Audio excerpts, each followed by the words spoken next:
Welcome, everybody. Today's topic for the delicious demo is rubrics. And we're happy that you've joined us today. It's a busy Tuesday. There's some spec ed sessions going on and HTDLL help. So if you're just here for drop-in help, at least the first half hour or so of the session will be focused specifically on grades. We will be opening it up to questions. Did I say grades? I've got grades on the brain, rubrics. And then we can take general questions. But if you're here for a drop-in, it's not the right spot. So check out the HTDLL link in the online staff room, and that will get you to the right place. My name's Andrea Brozyna, and I'm working with my partner, Aaron Piercey. Aaron will be looking after the chat for the first bit and just popping in now and again. He's got areas of expertise. I was learning new things about rubrics this morning. And I've been using rubrics for a very, very long time, not expertly as it happens, and then the tool itself has evolved quite a bit and is very, very helpful. So you should be able to see a wee agenda on screen here. We're going to just start with a brief overview of what rubrics can do. And then we're going to step through creating a rubric, attaching it to an assignment, and then going through the workflow of grading that rubric. Sorry, we're not going to grade the rubric. It's like, yeah, that's a great rubric. No, it's too meta. We're going to grade student work using a rubric. I think on some level, these people are going to be grading your rubric, yes, Andrea, so let's... I grade my own rubrics. Have you ever marked a set of like 60 assignments with a crap rubric? Oh, it's punishing. It is punishing. And I did it to myself. Every time, if you're writing a whole lot every single time, that whole lot should have been in the rubric. And then that piece, that information that the kids needed, or should have been in my teaching, or should have been somewhere else. Rubrics are supposed to be nice and quick. Sometimes when I've been really rushed and it's kind of a new assignment and I take kind of a pre-potted standard, this is an assignment for an essay sort of thing, it doesn't fit. It doesn't fit my kids, doesn't fit me. So yeah, that upfront time, especially, I mean, with rubrics in general, but with Brightspace Rubrics, you're going to find saves you a ton of time during the actual grading process. So what is absolutely crucial about Brightspace Rubrics is that they're interactive. So I already have tons of rubrics that I've created over the years, and they're usually in a flat text form. On a piece of paper, I'd be highlighting different bits and scribbling indecipherably, so kids would have to come and conference with me to figure out what I wrote. That's a very passive-aggressive way of getting them to show up to a conference, decipher. But they're flat, they're merely text. I also found when students would include them as the last piece of a submission in a PDF, it would mess things up and turn it in because it would show that text as highly unoriginal over and over again. So the beauty of the Brightspace rubrics is that they are interactive tools. So you click in order to work the mathematics, the grading is done, all the calculations, I should say, are done inside of the rubric.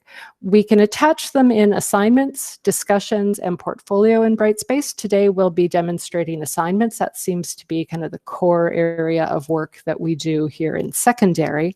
And they really do make that assessment workflow much more rapid. And I justify that rapidity by saying then I have more time for the meaningful customizations that I want to do when I'm helping students identify any steps they need to make to improve their learning.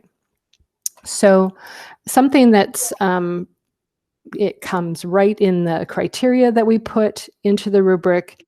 It's integrated into the assignment. So even just at that moment where they're posting their work, if they care to glance, the rubric is right there that's telling them what they're shooting for.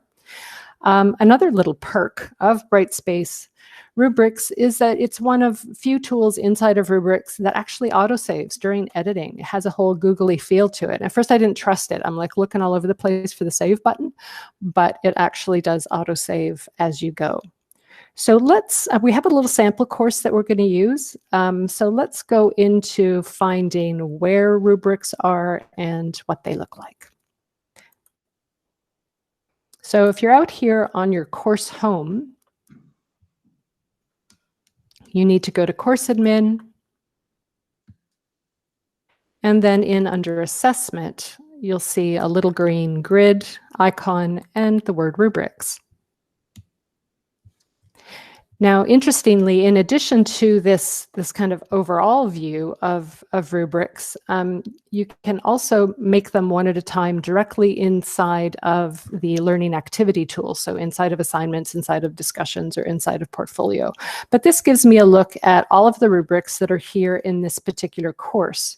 So as a teacher within Brightspace, you can import and you can save and reuse rubrics like crazy. So once you get a gorgeous one set up, you're just going to tweak thereafter. So that's an enormous time saver. When we're looking at a list of rubrics, you'll notice the little lock symbol beside some of them. And those are rubrics that are associated with a learning activity where students have submitted work. And I've run into a little bit of trouble when I didn't do some kind of forward planning and set things up correctly. I found, see how it says it has assessments and cannot be edited or deleted. And that's really a fairness piece. If we have put out the rubric and the students have submitted their work in good faith based on what we've told them that they're shooting for, we can't change it and go, no, actually, just kidding, it's this. So that does lock it up at that point, but we can, if we've messed up or if we want to use it in the future, we can always use this down chevron and make a copy and then edit it any which way we want. So in this chart, you'll notice it describes the rubrics that I have here and are available for me to use in this specific course. I tend to do the same thing over and over again, and the one I'm going to show you today, Analytic and Points, is one of the most common ones. So let's jump right into making a new rubric. Oh, I should mention you can also, rubrics are a system link that you can add to your nav bar if you choose to. So let's click on a new rubric. And the first thing that's required is a title. I normally have one of my tried and true Word docs or Google Docs up in order to do a little rapid cutting and pasting as I go along. No need to reinvent the wheel. So if you'll notice here, these are the core choices that we need to make when we're first setting up a rubric. And we have a choice between a holistic rubric or an analytic rubric. And I must admit, I've made very few holistic rubrics in my day. So in a holistic rubric, there aren't multiple criterion. You're looking at the entire piece. You're looking at the whole piece and saying, you know, this is what it looks like. This is what it looks like when it's kind of okay. This is what it looks like if it's in need of a lot of work. So normally, you can do it by percentage or by no score. Where I've used holistic rubrics or I've seen teachers using them, generally they just use the levels and a description, and they'll often use it for process work, formative work, we're moving along, and just giving you some feedback on how you're doing overall on the entire piece.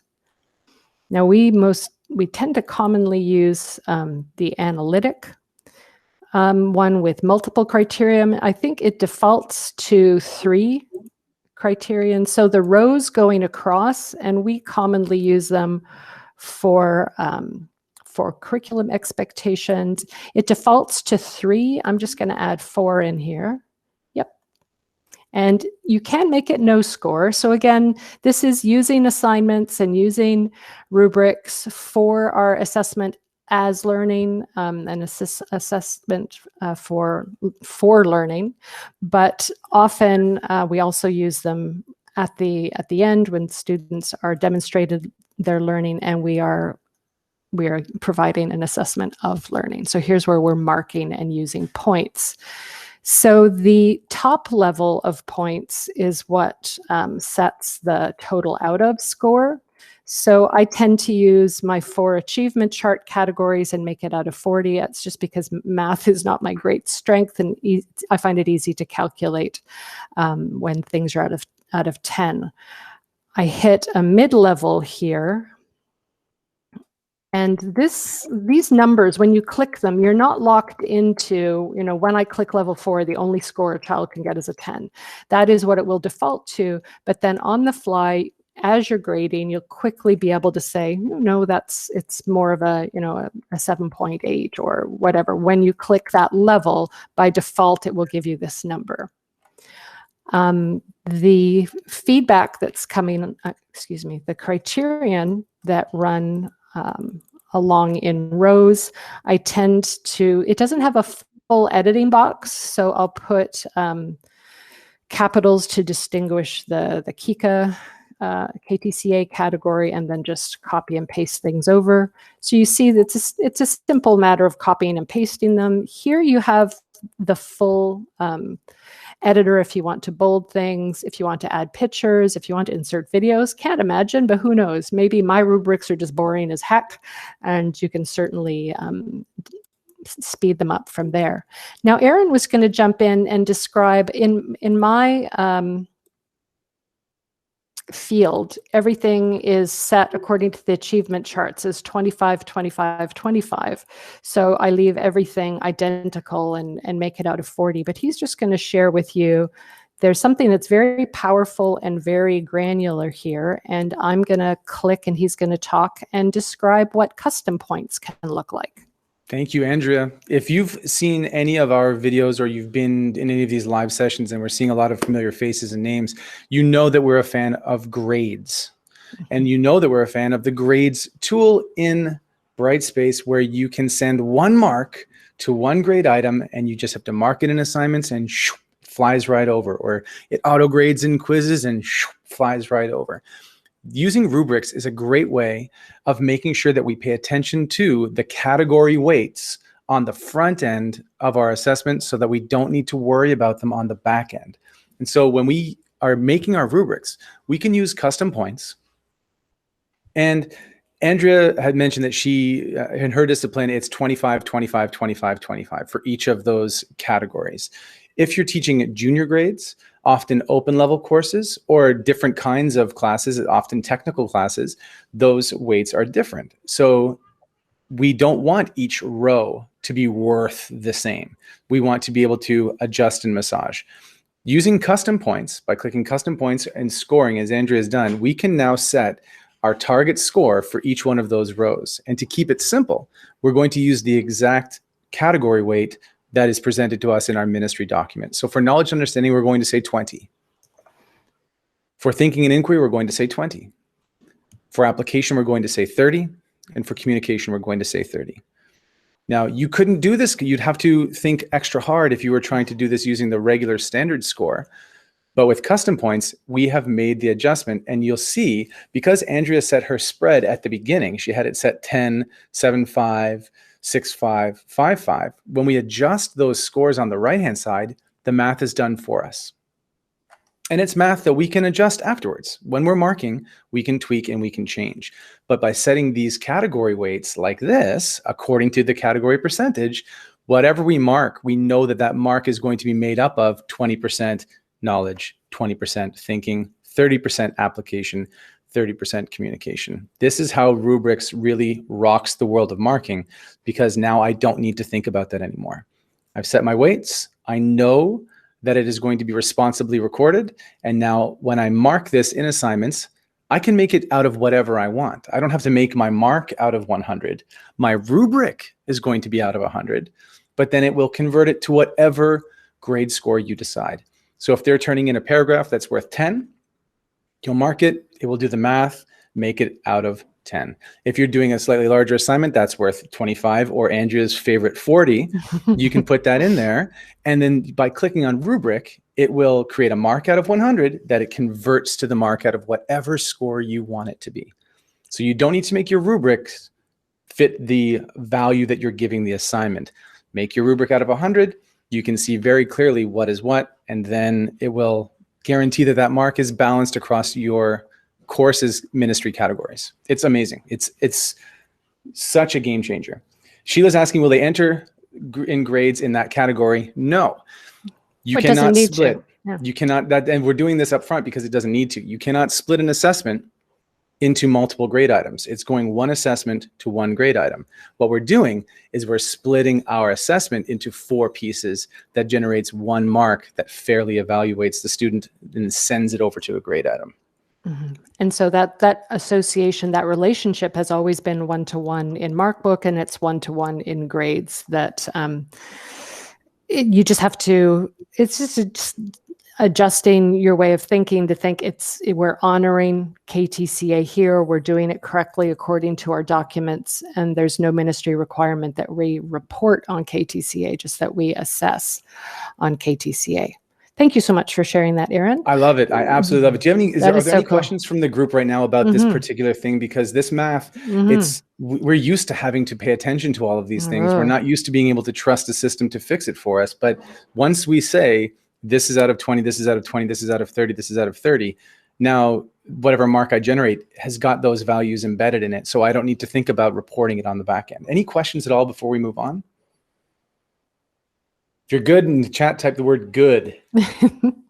Mind blown. Whew. Yeah, it's so great.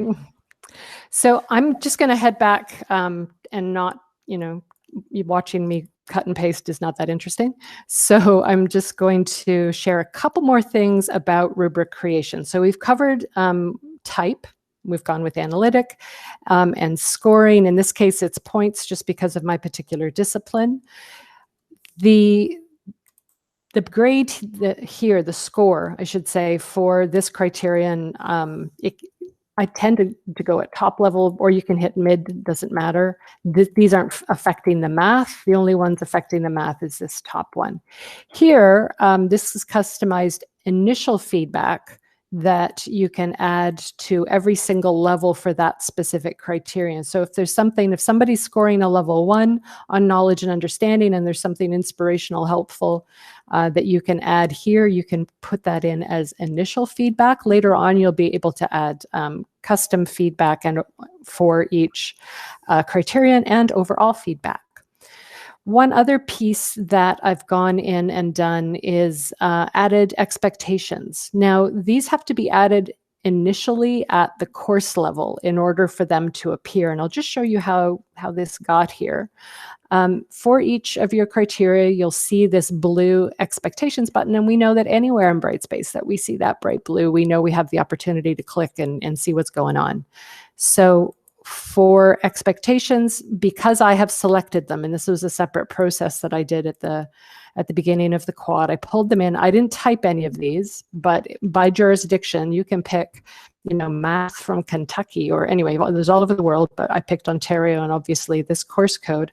I can search for a specific idea that the kids are working on, and I can find that expectation, and I'm going to add that.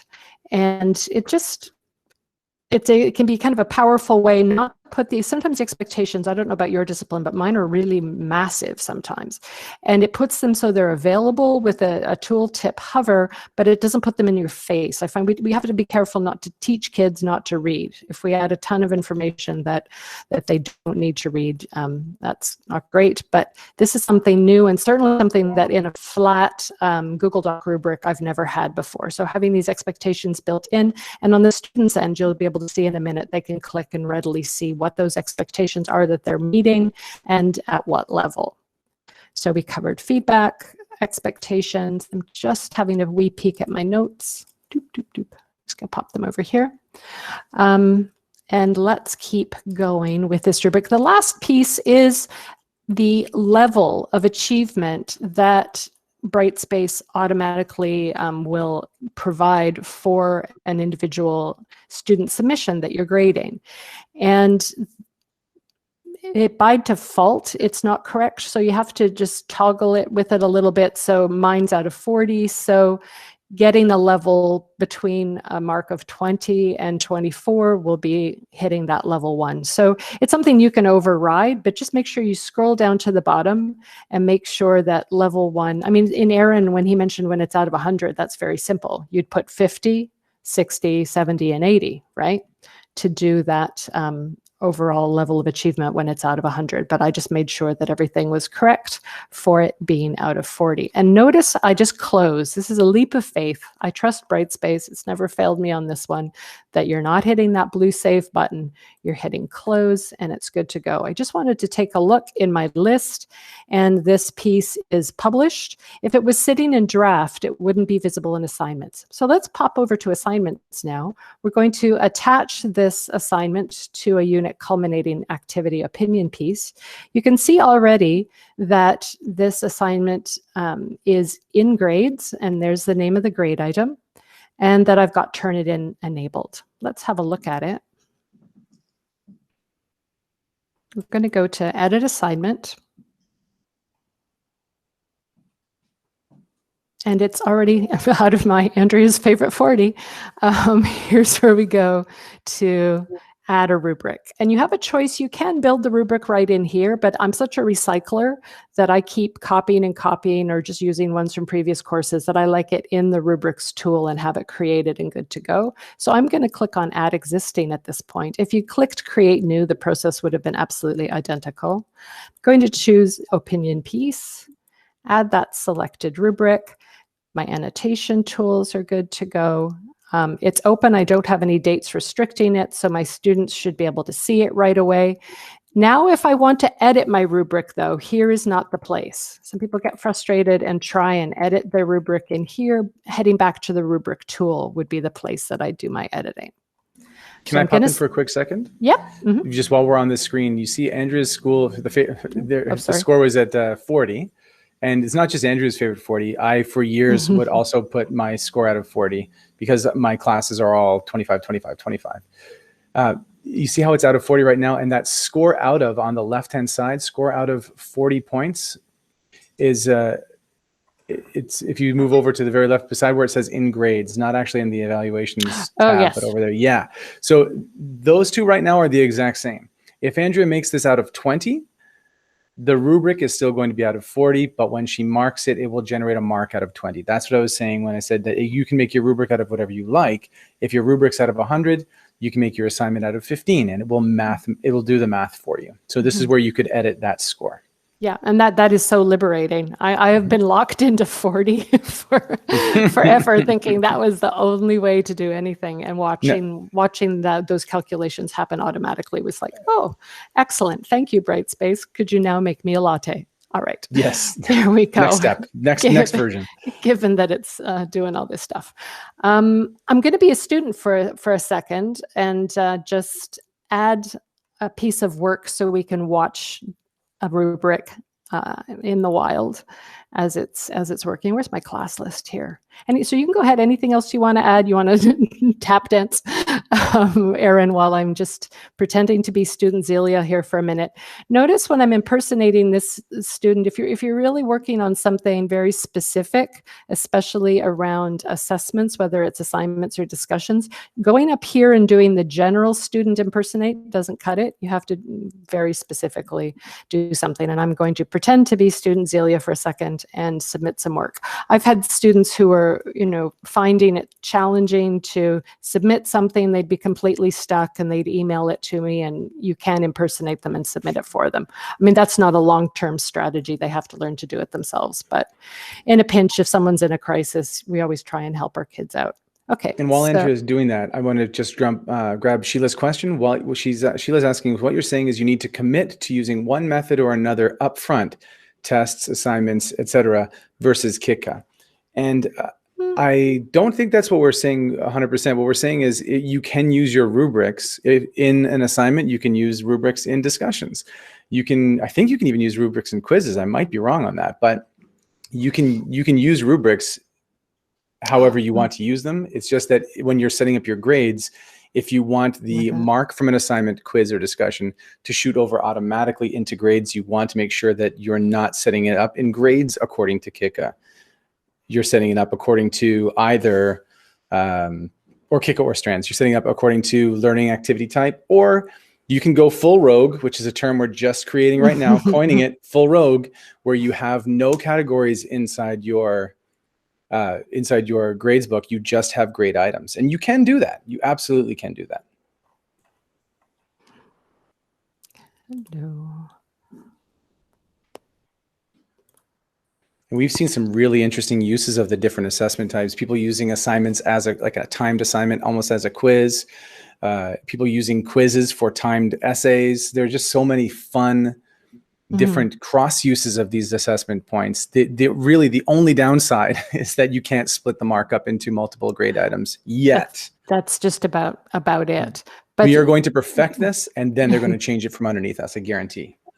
Of course. But isn't this cool? So from the student's point of view, as they're setting their stuff up, they're curious about these little, this is, what I'm shooting for. There's that full expectation without it, sitting in the rubric, not in kid-friendly language, taking up a lot of space. So sorry, I was looking for a minute. I thought I had an example of an actual student PDF, but I didn't put it in the right place. So it can be any type of file, a PNG, PDF, etc. I usually ask kids to submit a PDF, just because it's very easy to work with in the assignment annotations.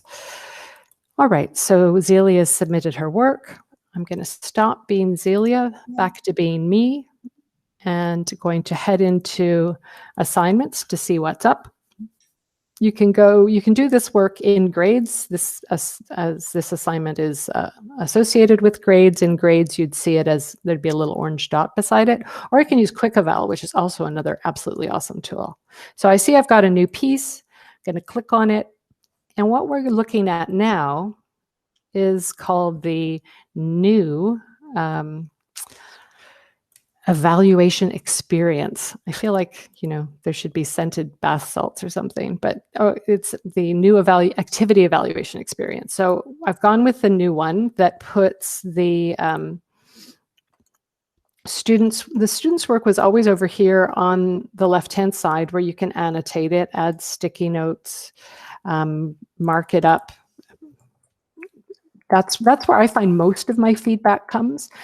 Here, as we're using the rubric, I pull my rubric down by clicking on this down chevron, and this is the slider score. So this is the new interface where once I've decided, yeah, this is definitely a level 4, I click it to activate it and then customize what the mark looks like. So just sliding it doesn't quite do it. Notice how I'm not getting a number down here. It's a slide and a click to then get that default score. And then if you're happy with it, fine, or tweak it. It requires that click. Another way I can look at exactly the same thing is to have a pop-out. So this rubrics pop-out, if doing the slide and click isn't the way you roll, this is more of a traditional grid view. And so I can click here as well. And you can even toggle back and forth between them. So say the communication piece was absolutely top notch. And see, I've got a combination of level 3s and level 4s here, but because of the numbers, this is up quite a high. This is a 10 out of 10 and a 9.2. It averages it out, and this is a level 4 piece. The 34.4 comes above that 32-point minimum for the level 4, and we're good to go. There's nothing to save here. You just close it. But here, if you clicked away, it would give you, are you sure you want to leave? You've got work you need to save. And we were talking the other day about batches of work and really not wanting kids to be notified until all of their peers had also received work. And instead of getting a flurry of emails, oh, Miss so-and-so got their work, I didn't. I tend to save in draft as I go along throughout all the kids. And then when it's done, give it a publish. So I can save it as draft. But now say I've gone through and marked everything, all the work that has been submitted, I hit publish. And let's take a peek then. All of those 4 individual criterion levels came out as a single grade. And we'll see that hook, that relationship, that association between grades tool and grade items. And there we go. There's student Zelia, and there's her 34.4 on that assignment. No typing, that just comes in automatically. And because I have published it, if I'd held it back in draft, she sees nothing. But because I've published it, here's her lovely, updated, good to go score with this most recent piece. She can grab her inline feedback here, and she can even quickly view her graded rubric from here. So that maybe should be another reason I maybe should put more of my feedback in the rubric. Rather, I tend to I'll put it all in the annotation on the PDF.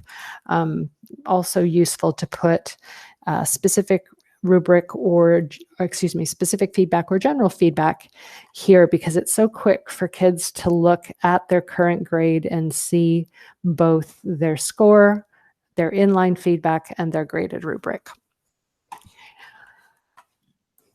Any questions right now about this process flow, about rubrics, different ways to use it? What do you think? Yeah, pop-outs, having the screen space can be good. Scented experience. You with the rolling comedy in the chat. What do we think, folks? Does anybody have any questions? Oh, and we're right at 12:15.